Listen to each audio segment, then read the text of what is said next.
Hello, I am Nathan Garcia, and I am doing this video for you to share with you an article that I thought was interesting over the weekend called The End of Retirement. And if you are getting ready to retire, that might be concerning to you, or at least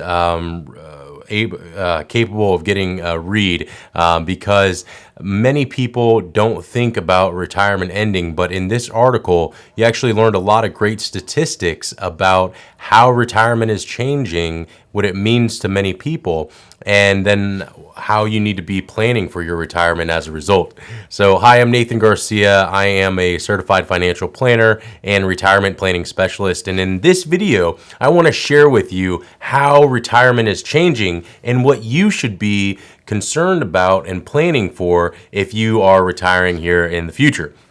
So, as I mentioned, this article over the weekend came out by John Stoll, and it mentioned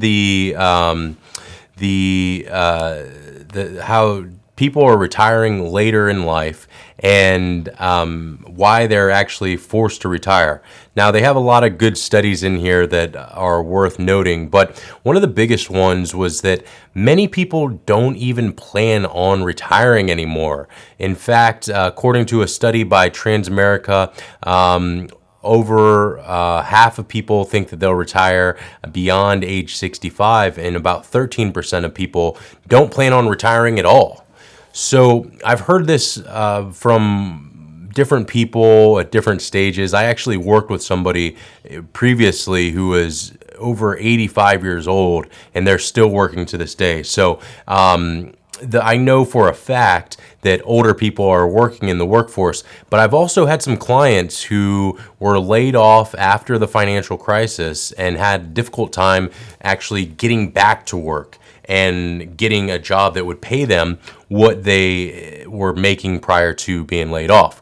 So you can see here, according to this Gallup poll, that the average American predicts to retire at age 66. And what's interesting there is that the average lifespan in America isn't too much further beyond that. In fact, the World Bank shows that the average American can expect to live until about age 78. So if you're planning to retire at 66 and you're only expected to live for 12 years, that's not a ton of time to really have a fulfilling retirement. But what we see is that actually, up until the past few years, life expectancy was going up and quality of life was going up as well. Now, some of that has tapered off because of the opioid crisis, and that has a big impact. But what many people don't plan for is being forced to retire, the situation where they're forced to go into retirement. And so in a minute, I want to share with you what are the leading causes of disability and what you should be doing in order to prepare for a retirement, an unexpected retirement. So we see that that people are living longer in retirement, but the deteriorating health and it's the job satisfaction that really causes people to have to retire and hang up their spurs, if you will, and say, hey, this is enough and I don't need to work anymore. And you can see by this quote from Richard Johnson from the Urban Institute that many people are actually forced into retirement. But why is it that people are forced into retirement? What are the leading causes of medical issues that are forcing people into retirement? Well, it's probably not what you expected. First of all, the leading causes of disability are listed here as arthritis, heart disease, and cancer. And when you think about these are illnesses, right? They're not terminal.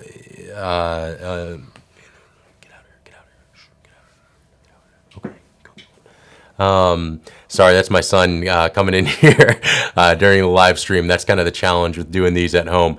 The leading causes of disability are more illnesses than they are something that's going to take you out quickly, like a, I don't know, you're more likely to have an illness that is going to be ongoing than you will of having a quick death where you don't really have to worry about ongoing expenses. And I know this is pretty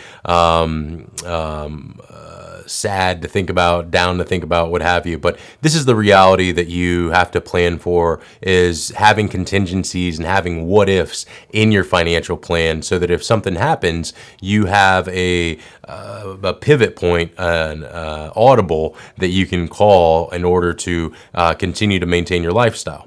So when you look at all the three leading diseases here, musculoskeletal bone issues are the leading cause. Heart disease is making up about 17% of health expenses, according to some studies, for U.S. health costs. So not an insignificant amount.